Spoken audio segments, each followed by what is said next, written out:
আমাদের গাড়ি 4 নম্বর প্ল্যাটফর্মে আসছে বললো, এইমাত্র অ্যানাউন্স করলো।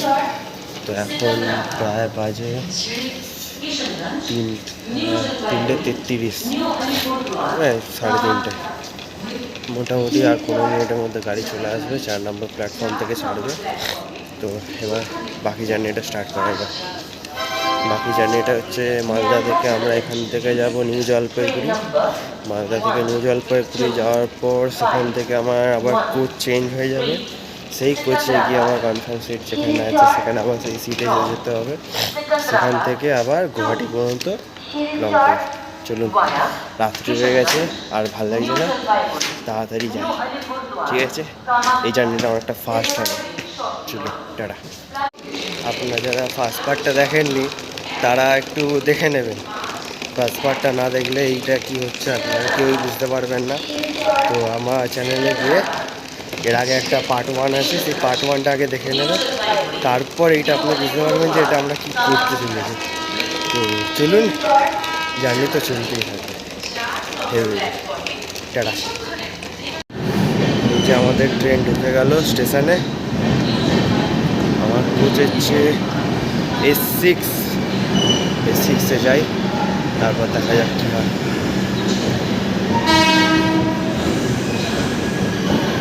বাজে 3:52। তো এই মুহূর্তে আমাদের গাড়ি ছেড়ে দিয়েছে, বেশিক্ষণ দাঁড়ায় নি, মোটামুটি যতটা দাঁড়ানো 5-10 মিনিট দাঁড়িয়েছে, তারপরেই ছেড়ে দিয়েছে। যাই হোক, সিটটা তো পাওয়া গেছে, এবার যাওয়া যাক। এই হলো রাত্রের ভিউ। মালদা থেকে ছেড়ে চলে যাচ্ছে আমাদের। চলো,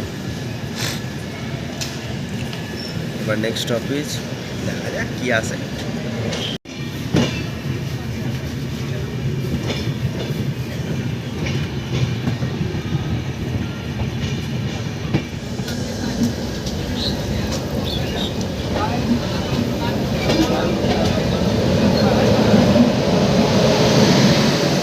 গুড মর্নিং বন্ধুরা, 7:30 বেজে গেল। এই মাত্র একটুখানি জাস্ট 1 ঘন্টা ঘুমাতে পেরেছিলাম। ঘুম থেকে উঠে দেখি নিউ জলপাইগুড়ি ঢুকে গেছে আমাদের ট্রেন। তো নেমে ফটাফট তাড়াতাড়ি ভিডিওটা করতে এলাম। এই হলো আমাদের নিউ জলপাইগুড়ি স্টেশনের হল্ট।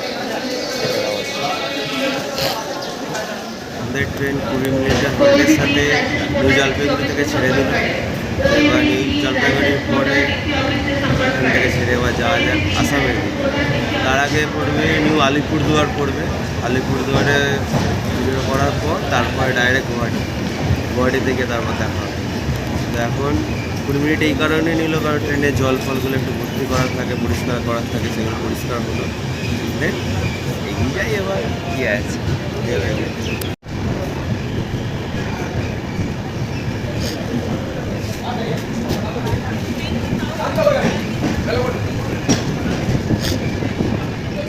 যে কথাটা বলা রয়ে গেছিলো, সেই কথাটা হলো আমি যে ট্রেনটা করে যাচ্ছি সেই ট্রেনটার নাম হলো সেকেন্দ্রাবাদ শিলচর সুপারফাস্ট এক্সপ্রেস। তো এই ট্রেনটার নাম্বার হলো 12,513। এটা সেকেন্দ্রাবাদ থেকে আসে শিলাচর পর্যন্ত, অতদূর পর্যন্ত যায়। এবার শিলাচরটা অ্যাকচুয়াল কোথায় সেটা আমি অবশ্য জানি না। তো এইটা শুধু নাম জানা অবস্থাতেই বলছি, ওইটা বিষয়ে আমি কিছু বলতে পারবো না। আমি এইটুকুনি জানি আমাদের গন্তব্যস্থল গুয়াহাটি পৌঁছে দেবে, ব্যাস তাহলেই অবস্থা জানি।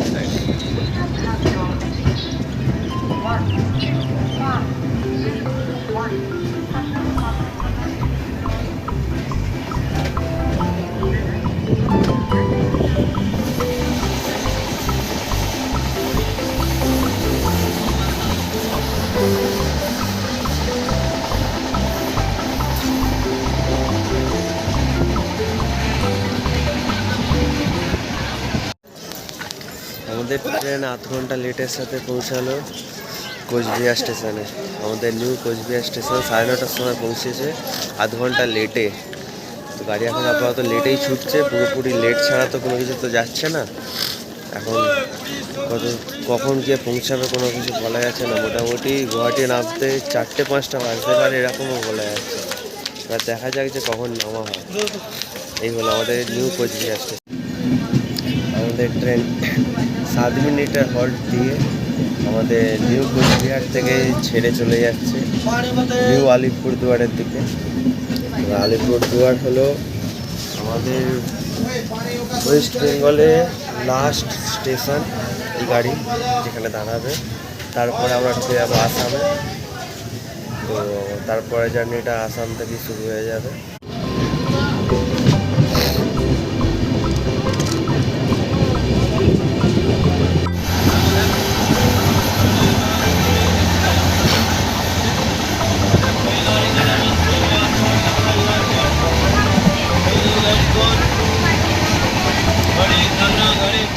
এখন বাজে পুরোপুরি 10টার সময় এসে আমাদের গাড়ি পৌঁছালো নিউ আলিপুরদুয়ার স্টেশনে।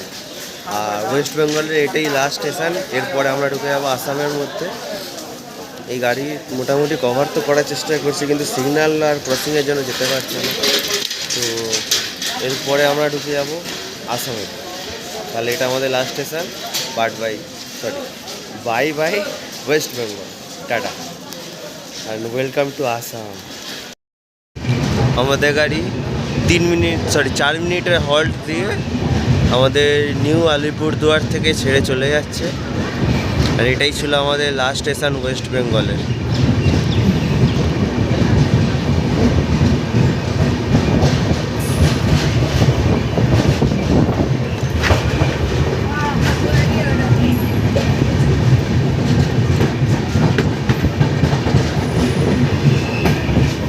Good bye West Bengal. Paschimbanga রাজ্য ছেড়ে আমরা আসামে এসে প্রথম পৌঁছালাম।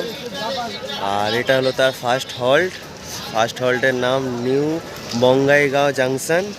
আমরা এসে পৌঁছালাম 11:52 আমরা এখানে এসে পৌঁছালাম। আমাদের গাড়ি এসে দাঁড়িয়েছে এইমাত্র। এখানে 5 মিনিটের হল্ট আছে। তো 5 মিনিটের হল্টের পর আবার আমাদের গাড়ি ছেড়ে দেবে। তারপর এখান থেকে আমরা আবার গন্তব্যস্থলের দিকে রওনা দেবো। কিন্তু এই স্টেশনটা সত্যি খুব সুন্দর, আপনারা দেখুন একবার।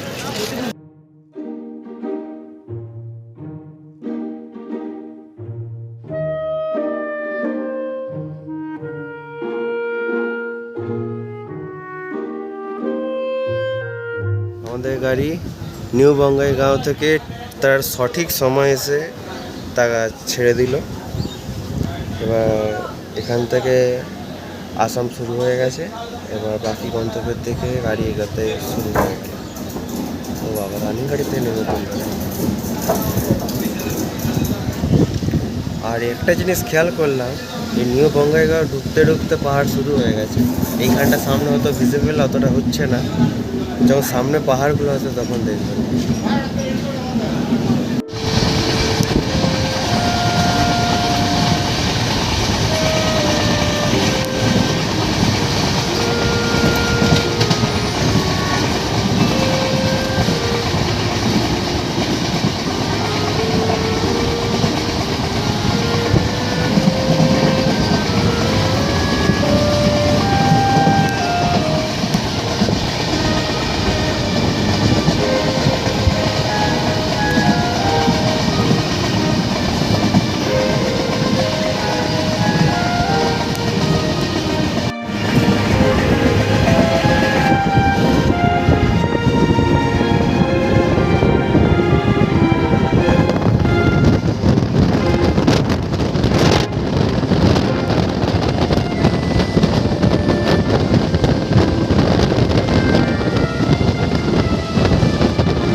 দুপুরবেলা 2:20-তে আমরা আগুয়াঠুরি নামে এই একটা স্টেশনে এসে পৌঁছালাম। এটা কোনো হল্ট নয়, সামনে সিগন্যাল ফল্টের জন্য এখানে দাঁড় করিয়ে দেওয়া হয়েছে। তো এখন আপাতত মোটামুটি 15 মিনিট আমরা দাঁড়িয়ে আছি, তো এখনও গাড়ি ছাড়ে নেয়। এরপরে হলো কামাখ্যা জাংশন। কামাখ্যা জাংশনের পরে হলো গুয়াহাটি। এবার আমি ভাবছি যে কামাখ্যা জাংশনেই নেমে পড়বো, কারণ কামাখ্যা মায়ের কাছে পুজো দেওয়া হয়ে যাবে। পুজো দেওয়ার পর এটাই তো গুয়াহাটি, আর এখান থেকে গুয়াহাটি স্টেশন 5 কিলোমিটার দূর। তো সেই জন্য ভাবছি কামাখ্যাতে নেমেই এন্ড করে দেবো, কারণ কামাখ্যা থেকে পুজোটাও দেওয়া হয়ে যাবে, আর গুয়াহাটিও তো এমনিতেই আছে। তো আপনারা যদি আসেন তাহলে গুয়াহাটি এটাকেই বলে, আর কামাখ্যাতেও নামতে পারেন বা গুয়াহাটি স্টেশনেও নামতে পারেন, কোনো ব্যাপার না। এই একটা গাড়িতেই যায়, আর বাকি গাড়িগুলোও যায়। এই গাড়িতে উঠলেও আপনি পেয়ে যাবেন। তো বাকিটা কামাখ্যা স্টেশনে গিয়ে কন্টিনিউ করি।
বন্ধুরা 3:07 বাজে আমরা নেমে পড়লাম কামাখ্যা জাংশন স্টেশনে, আসাম।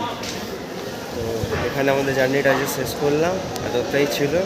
আর গুয়াহাটি যেটা আছে এটা এর পরেই, জাস্ট একটুখানি পরে গিয়ে আরেকটা স্টেশনে দাঁড়াবে, সেটাই হলো গুয়াহাটি। তো সামনে স্টেশনটা, তাই সামনে আশেপাশে যেন এটাতেই নামলাম। তো ভিডিওটা ভালো যদি করতে পারি, ফার্স্ট টাইম করলাম, এতটা ব্লগ কোনোদিন করিনি। যদি ভালো লেগে থাকে তাহলে লাইক আর সাবস্ক্রাইব করে দিও, আর যদি ফেসবুকে দেখে থাকো তাহলে একটু লাইক আর কমেন্ট করে দিও। ব্যাস এইটুকু, আর কিছু দরকার নেই। আর একটু কী কী করলে ঠিক হবে ফিডব্যাকটা একটু দিও সবাই, ঠিক আছে? চলো, বাই।